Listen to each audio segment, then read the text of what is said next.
Hello everyone, it's Dawn here. Welcome back to my channel. Welcome to our subscribers, whether you're a long-term subscriber or a new-term subscriber.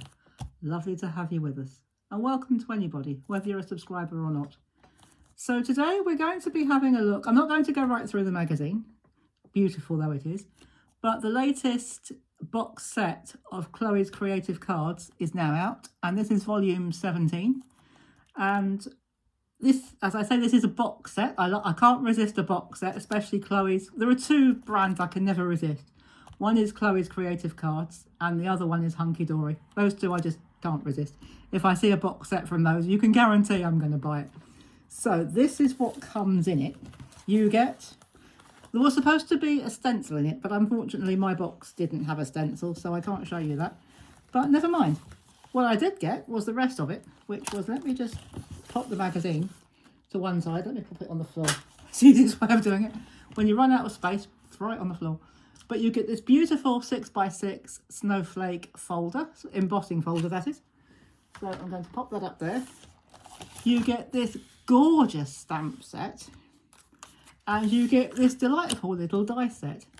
Now today we are going to use, I was going to use the embossing folder, but then I had another idea. We will use it, but not on this project. But today we're going to use this delightful little snowman. And in the magazine, which I've just chucked on the floor, there are also some papers.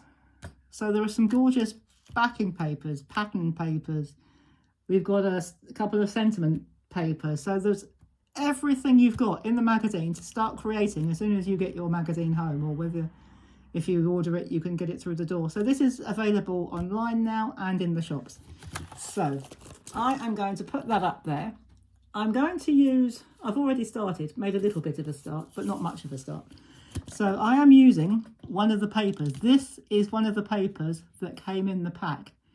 And it measures, it's an unusual measurement, but that's okay. It measures 4.5 by, is it 4.5 by 8? I think it's 4.5 by 8. I will double check that and put the measurements in the description below, but I think it's 4.5 by 8. But it's a delightful snow scene. In fact, you could use that on its own. You don't have to put anything on it if you don't want to.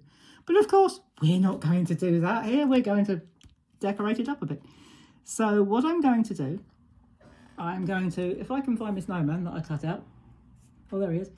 I've already stamped and coloured the snowman. And I'll show you what else we're going to use. I'm going to use, this is one of the sentiments that came in the pack. It says, Merry Christmas. So it couldn't be simpler, really. So we are going to use that. And the only other thing I've done is I wanted an extra snow mound, which I've made here. If you do it in white, obviously it's going to stick out. It's going to be a bit stark. But I wanted it to blend in. So I'll show you what I've done. I'll show you how I did that. Very, very simple. Now let me just find my pencil and my brush. There we go. So what I did, I found a blue. This is a watercolour pencil. If you want to be brave and use ordinary watercolour, so that's absolutely fine. I'm not that brave, so I've used my watercolour pencil. And what I did, I put this is just a piece of scrap white paper, or white card I should say. And I measured it, so that will be the point there. So what we're going to do from there, it might come out a little bit further than the actual point, but that doesn't matter. So I don't like any outline, so I'm just going to make a curve like that, but I do want a flattish line. So we're going to do that, and then don't worry about any mark guidelines you put in, especially if you draw your line with a watercolour pencil, will disappear the minute you add water. So we are going to, let me just pop that up there for a minute. We'll bring it back, don't worry. And I've already made one because to make up this card, we need to have it dry. So I'm just going to add a lot. I'm only shading very lightly. So we do that, and then what we do, I've got a very mucky mug. This is just my water mug. I don't drink from this mug.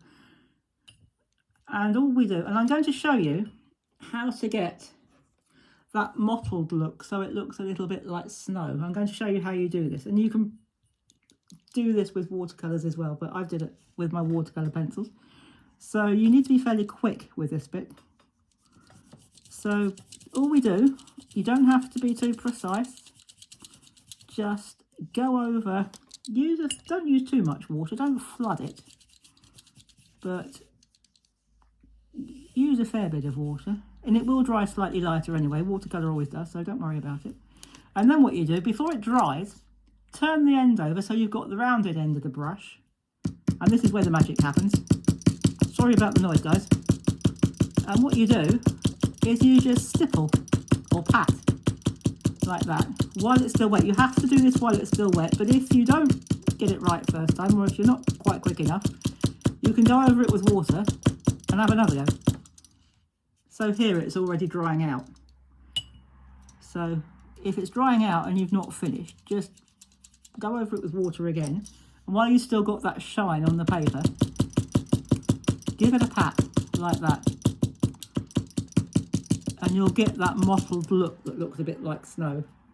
So, and then all you do is you cut it out. So once you cut it out, let me just put the water out of the way.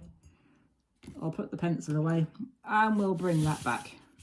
So once you've done all that, you will have a piece that looks like that. And of course it's dried lighter. Now on the back of here, I have got a couple of foam pads that I've cut down to size because I don't want them going over the edges. I don't want them to be seen over the edges. And there's a reason why I've put it on foam pads. And I'm going to just pop that onto my snow mound, my little snow heap there. Now, I'm not too worried about that bit, but if you're worried about it sticking up, what you can do is do what I didn't do before I started and get your glue stick out. There it is, it's all right. It's in a drawer right next to me, we're okay. And I'm going to need glue stick anyway. And just go over it, or pop it up, run some glue over it, and then just stick it down. And it should, she says, hopefully, stay in place. If it doesn't, we'll deal with it later. But, oops. So we are going to need some glue stick anyway. So that will give us a bit of dimension. There are two reasons for this. It'll give it dimension, so this little snow hill will stay at the front. But there's another little trick, because I want my snowman in that little area. So if you pop it onto a couple of foam pads, you can slide your snowman in. I've already coloured him. I just coloured him with my alcohol pens. I'll move it up a bit. So you can just slide him along. You think, now, shall I have him there, there, or there? So you've got quite a good range, anywhere up to where between the pads are. I don't want him right back there. I don't think that's the best place, because it covers too much of the houses up. And I don't want him right down into the snow either. So that's, for me, it could be there. We could put him there actually, because that would mean that he's not covering any of the houses up. But if you want, I want one of the houses anyway, just a little bit tucked behind the snowman, just to throw it back a bit, to give it some distance. So I think I'm going to put my snowman there. So what I'm going to do, I'm going to find the pencil again, hold him down with my finger, pull his head up, and just put a little mark there. I don't know if you can see that, but you'll see it when you put it. I just want to put a little mark there. So I'm not sure if you can see that. I'll hold it up to the camera. Then, now I can't see it in my camera, but you might be able to see more than I can. So it's just there. So that's what we've done. So what we do then is I'm going to use my glue stick, because I don't want to be messy and use an ordinary fluid glue, because I know what I'm like with fluid glue. I'll make a mess and it'll stick everywhere but where I want it to. So what I'm going to do is I was just trying to figure out the best way of doing this. I'm going to put my glue on the actual snowman, and this is if you use a good strong one, the way to test to test if a glue stick is strong, when you apply it, it should look thick and creamy, like that. If it looks a bit thin and gooey, that means it's not very strong. But if it looks nice and creamy, like that one does, you'll be all right. So then all we do is we find our mark, which is there.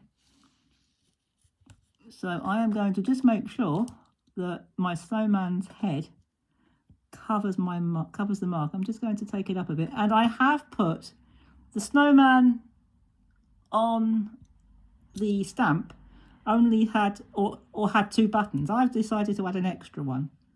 And what I'm going to do, all the time I've covered my mark up will be okay, but I want that just so that it's that 3rd button is just hiding behind the snow mound. So there we go, there is our snowman. And again, if you want to leave it like that, this could be a Christmas card, it could be a winter birthday card. So it could be a winter wishes card, but as we've got, or we did have, oh, there we go, our Merry Christmas, we're going to use that. So I'm using the Merry Christmas banner, which was part of the paper pack.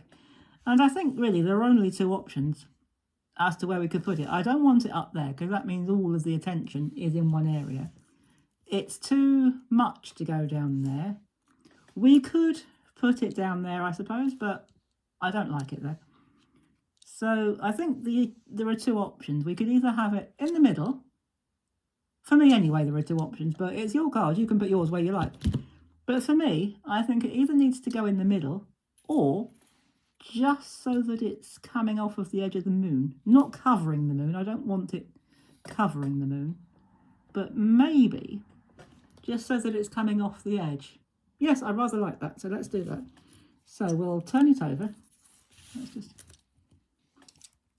This is a double-sided one. It had little parcels on the back. It had images of little wrapped presents or parcels on the back. So we're just going to pop some more glue on there. Make sure I don't put it on upside down. That would be embarrassing, wouldn't it? Then you could all laugh at me. It wouldn't be the first time I've done that either. And it probably won't be the last. But this time, I think we've managed to get it right. So we'll stick that on there. Stick it down. Usually, I would cut off. These come with white edges. Now, usually, I would cut the white edges off because I don't like white borders. Usually, I don't like white borders. But this time, I've decided to keep it on so that it just stands out a little bit from the background. So, and I've still got blue ink on my fingers, which is rubbing off. But that doesn't matter because it's part of the colour scheme. I used blue to stamp my snowman, and I did that so that whatever happened, if there were any little bits left, which there are bound to be, it would blend in with the picture or the image. So there we go, guys. There is our snowman or winter scene card or winter Christmas card, snowman Christmas card, call it what you will. And it was all made, every element came from, now let me find the box, which is up here, on top of all this other stuff, which is about to fall off. Never mind. So it was all made from the Chloe's Creative Cards box set. This is the box, what's left of it. There's nothing in the box at the moment. I will put all the elements back. And this is the card that I made from, just to recap, I used one section of one of the papers, and then I cut another bit and coloured it to make an extra snow hill. I used one of the stamps and cut him out and coloured him in for our snowman. And I used another part of the paper pack for the Merry Christmas, the sentiment. So there we go, guys. There is our Christmas card made from the latest edition, which is box 17 or kit 17 of Chloe's Creative Cards. So I hope you've enjoyed that, and I hope you have a go yourself. Now, if you haven't got this kit, or you don't want it, or can't get hold of it, don't think, oh, I can't do it. Of course you can. All you do is, let me just pop this in a bit closer. As I finish now, I'm going to bring it in and give you a closer look. So if you haven't got this kit, or you can't get hold of it, what you do is you use what you have got. You don't have to use exactly the same as what I or any other demonstrator that you see. Use what you've got. So if you haven't got this, I'm sure you've got other stamps that you can create a scene with, or create a scenic image. And snowmen, it's just two circles on top of another. You could even make it. So if you haven't got this kit, as I say, make it with what you've got. It doesn't have to look exactly like this one, But whatever you do, I'm sure it will look beautiful. So do have fun with making your Snow Village Christmas card. Let's call it a Snowy Village Christmas card, shall we? And I will see you on Friday with another project. Maybe from this kit. What I might do is use the embossing folder, because I've had an idea to use the embossing folder, but in a slightly different way. Yes, we're still going to emboss it, but I've had an idea as to what we can do to make it more than just an embossed background, although that will look beautiful. I've had an idea about that. So come back on Friday and see what I get up to next, and see if my idea works or whether it's a total flop, because I haven't tried it yet, and I shall try it on video for the first time with you. So if it's a flop, we'll all see it together and have a good giggle. So I will see you on Friday. Take care, have a good week, and as always, stay safe and happy crafting. Bye-bye for now.